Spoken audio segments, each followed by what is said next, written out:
شهر الانتصارات، شهر الأعمال الكبيرة، شهر القربى من الله بكل ما نقول ونفعل. شهر رمضان الذي أنزل فيه القرآن هدى للناس وبينات من الهدى والفرقان. نريد أيها الأحباب أن نقدم للعالم شكلا جديدا لوطننا، لبلدنا، في العمل والإنتاج في رمضان وفي غير رمضان. جهودنا من أجل مصر المشرقة، أعمالنا من أجل بلدنا ورفعة وطننا. وطننا مصر نبع الحضارة ومعلمة الدنيا. نقدم النموذج والقدوة في الالتزام بالقانون ودعم الجهود المبذولة من أجل دعم الاستقرار وعودة الأمن كاملا للشارع المصري. نريد في هذا الشهر أن تعمل كل أجهزة الدولة وموظفيها بكامل طاقاتهم من أجل خدمة المواطن المصري وتذليل كل العقبات من أجل أن يشعر المواطن بأن الدولة خادمة له. أدعو كل موظفي الدولة، موظفي الحكومة والقطاع العام وقطاع الأعمال، وكذلك الإخوة الكرام العاملين في القطاع الخاص وأصحاب الأعمال الحرة والمهن الحرة والتجار، السائقين، الفلاحين والعمال، الطلاب والأساتذة، الجميع رجالا ونساء، شبابا شيبا وشبانا، أبنائي وبناتي، إخواني وأخواتي، الجميع أدعوكم أن نكون حاضرين في أعمالنا، في مكاتبنا، في مصانعنا، في حقولنا، في مواعيدها كما ينبغي، وفي خدمة المواطنين. أدعوكم أن نكون داعمين لجهاز الدولة المصري، وأن نغلب احترام القانون، وأن نعمل على الاستقرار والانطلاق نحو الإنتاج، الجدية، الإتقان في كل المجالات.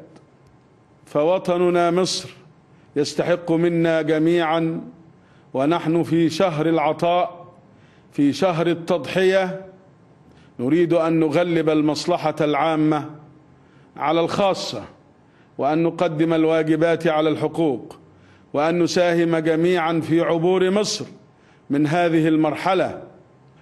أهيب بكل فئات المجتمع المصري، المرأة والرجل، الأساتذة والباحثين، القضاة والمحامين، العمال، الفلاحين، الإعلاميين، الفنانين، المثقفين. أريد منكم جميعا دون أن أنسى أحدا، أريد منكم جميعا أن نجعل بلدنا في هذا الشهر مثالا للعمل والإنتاج وترشيد الاستهلاك، وأن نكون على قلب رجل واحد في حبنا لوطننا، وفي دعم اقتصادنا، وفي تحقيق التكافل الاجتماعي، ودعم الفئات الأشد فقرا، ودعم الفئات الفقيرة، وأن نكون جميعا على قدر المسؤولية وبما يتطلبه جلال هذا الشهر وقيمته. إنني أشعر بكم جميعا، أشعر بكل محروم في مصر، بكل فقير في مصر، بكل مظلوم في وطني. يا من لا تجدون قوت أولادكم، ويا من تبحثون عن فرصة عمل تبدأون بها حياتكم، أشعر بكل عامل لم يتقاضى مستحقاته أو تأخر راتبه، كما أشعر بكل صاحب عمل يريد أن يعود مصنعه أو تعود شركته للإنتاج والعمل. أشعر بذلك وأعمل ليل نهار، ولا يهدأ لي بال ولا يغمض لي جفن من أجلكم، حسبة لله سبحانه وتعالى. وأسأله سبحانه أن يوفقنا في جهدنا وجهادنا، وأن يكلل هذا السعي إن شاء الله بالنجاح. وقد وجهت بأوامر واضحة تم تطبيقها الآن على هذا الشهر، شهر يوليو، زيادة العلاوة الاجتماعية لتكون 15% للعاملين في الحكومة والقطاع العام وقطاع الأعمال، وكذلك لكل المعاشات، وزيادة معاش الضمان الاجتماعي ليصبح 300 جنيه بدلا من 200 جنيه. أنا أعرف أن هذا لا يكفي، وأننا نحتاج إلى العمل الشاق وإلى الإنتاج في كل بقعة من أرض مصر من أجل ضمان حياة كريمة لكل مصري. إنني واثق أنكم ستكونون جميعا على قلب رجل واحد من أجل تحقيق هذا الهدف، هدف الاستقرار، هدف الإنتاج، التنمية، الجد والاجتهاد، البذل والعطاء، العمل في رمضان لا يمنع تمام الأعمال ولا دقتها، رمضان مع الإتقان. الصيام يدعونا أن نستشعر حاجات بعضنا البعض، نستشعر أن هذا الشعب له كرامة وهو حر وهو يتمتع بكامل حقوقه. أتمنى لو قابلت كل واحد منكم يحتاج إلي في ليل أو نهار، لكنه الوقت والمسؤولية وقضايا الوطن واقتصاده وعلاقاته الخارجية وأمنه القومي وقضاياه المتشعبة. ولذلك فقد قمت بإنشاء لجنة لبحث ملف المحتجزين في أحداث الثورة وما بعدها وغير ذلك من المظلومين أو المحكومين. وقد وقعت اليوم بالإفراج عن الدفعة الأولى منهم، وسوف نستتبع ذلك بدفعات أخرى حتى لا يبقى مظلوم واحد رهن القيد أو الحبس، طالما أنه لم يثبت في حقه أي فعل جنائي، وهذا سيكون تباعا إن شاء الله. وقد تم تشكيل لجنة أخرى لبحث ملف الشهداء والمصابين وتقديم كل الأدلة المادية التي تضمن القصاص العادل لكل من ضحى من أجل رفعة هذا الوطن أو أصيب من أجله. وقد بدأ العمل بالفعل، وأنشأنا ديوانا للمظالم نستكمله قريبا في كل المحافظات ليكون بابا للتواصل معكم من أجل تذليل كل الصعوبات والمشاكل التي تعانون منها. وأتابع عمله بشكل دوري، وسيقيم كل مسؤول في الجهاز الإداري للدولة بمدى سعيه وجهده لحل مشاكل المواطنين وتحقيق تطلعاتهم. هناك الآن مكتبان في المرحلة الأولى، أحدهما في عابدين والآخر في قصر القبة، وهناك خط ساخن، وهناك وسائل اتصال مباشرة عبر الوسائل الحديثة الفاكس والإنترنت والتليفون كما قلت، والبريد أيضا.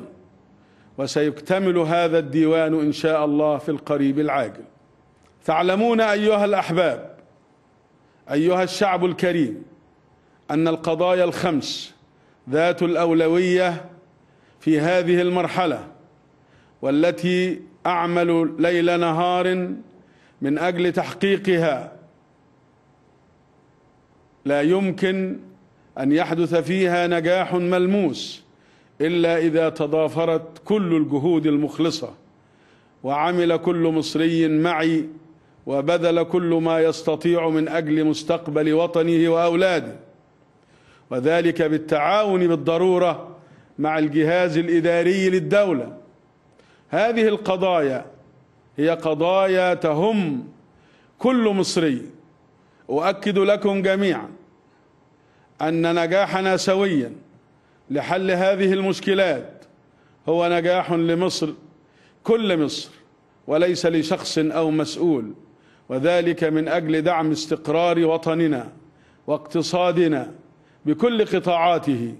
ولذلك فإن الجهاز الإداري بالدولة يعمل الآن عملا متواصلا من أجل دعم هذه القضايا، زيادة كفاءة فعاليتها وفعالية العمل الميداني في مجالات الأمن والمرور وتوفير الوقود وتحسين مستوى رغيف الخبز وتحسين مستوى النظافة العامة من أجل وجه حضاري مشرق لمصرنا الغالية.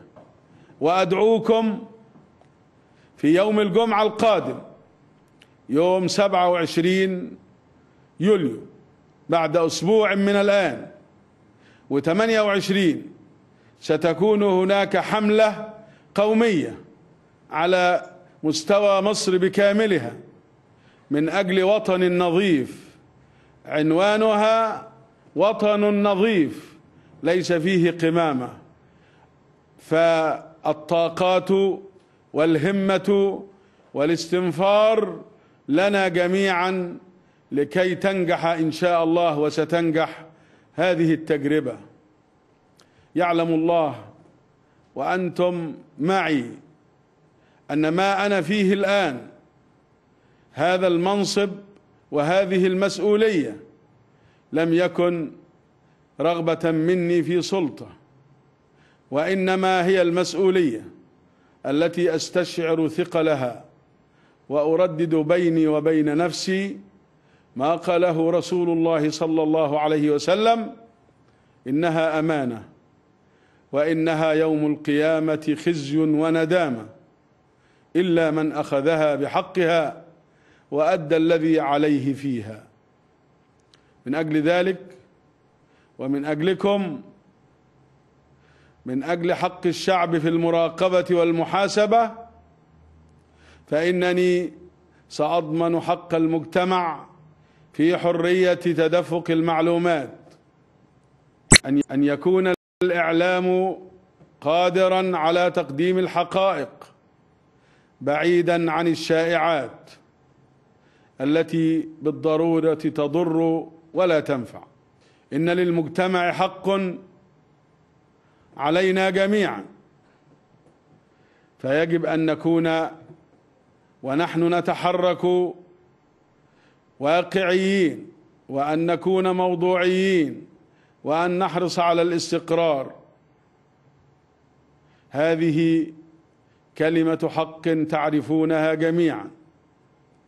إن الإعلام المصري يحتاج في هذه المرحلة الدقيقة من تاريخ مصر إلى الدعم، وهو أيضا يجب عليه أن يكون داعما لنهضة بلدنا، وأن يتحرر من ميراث نظام قد زال ولن يعود.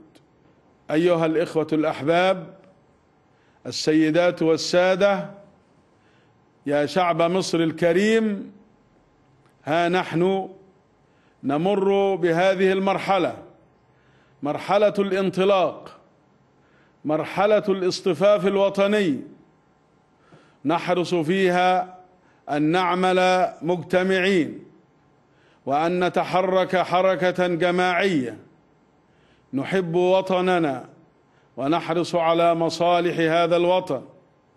وقد حرصت على الاستماع لكل أطياف المجتمع المصري، وعقدت خلال الأيام القليلة الماضية أكثر من 40 لقاء على مدار أسبوعين أو يزيد قليلا، وسوف أستمر في ذلك مع رموز هذا الشعب العظيم وقواه الفاعلة في إطار سعي الجماعة الوطنية المصرية بعد ثورتنا الخالدة ثورة 25 يناير.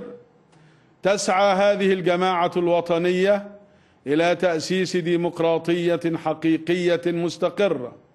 وأؤكد لكم على ضرورة الفصل بين السلطات الثلاث: التشريع والرقابة والقضاء والسلطة التنفيذية. لا بد وأن تبقى مستقلة وأن تبقى قوية فاعلة، وهذه هي مبادئ الديمقراطية التي نلتزم بها جميعا نحن أبناء مصر.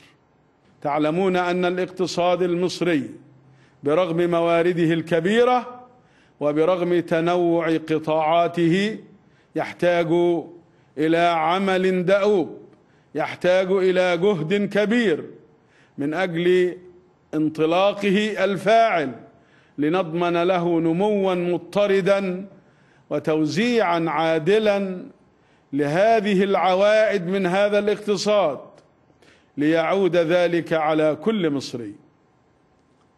سوف بكم ومعكم لا ندخر جهدا من أجل تطبيق ما وضعته معكم كرؤية في الاقتصاد المصري، ليتحول إلى اقتصاد قوي قائم على المعرفة والبحث العلمي، وليكون لكل مصري فرصا متساوية في النشاط وتطبيق الحلول غير التقليدية لمشاكلنا المتعددة. الأمل في المستقبل عظيم، والأمل في توفيق الله كبير. وفي إطار العلاقات الخارجية أتحرك طبقا لإرادتكم لكي نحقق الأمن القومي وندعم البرنامج الاقتصادي.